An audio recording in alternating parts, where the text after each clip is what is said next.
దొండకాయ carrot fry అండి. సన్నగా తరిగి పెట్టుకోండి. కడిగి ఉల్లిపాయ పచ్చిమిర్చి అన్నీ కలిపి నూనె వేడయ్యాక వేసేసేయండి. ఎందుకంటే ముందుగా పోపు వేసామనుకోండి ఉల్లిపాయ నల్లగా అయిపోతుంది కనుక దొండకాయలతో పాటు వేసేసుకోండి. ఇలా సన్న మంట మీద వేయించుకుంటే మూత పెట్టకూడదు. మూత పెట్టకుండా ఇలా వేయించుకుంటే మెత్తగా ఫ్రై చాలా బాగుంటుంది. ఒక స్పూన్ ఎక్స్ట్రా నూనె వేసుకోండి. మందపాటి గిన్నె పెట్టుకోండి వేయించడానికి. అప్పుడే కర్రీస్ చాలా టేస్ట్గా ఉంటుంది. అంతేనండి. ఉప్పు కారం కొత్తిమీర అన్నీ చల్లుకోండి. ఈజీగా దొండకాయ ఫ్రై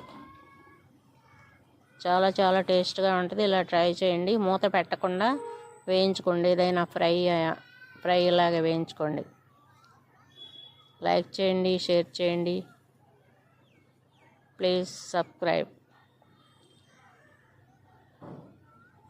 చాలా ఈజీగా దొండకాయ ఫ్రై రెడీ అయిపోయింది. సన్న మంట మీద మీడియం ఫ్లేమ్లో పెట్టుకోండి.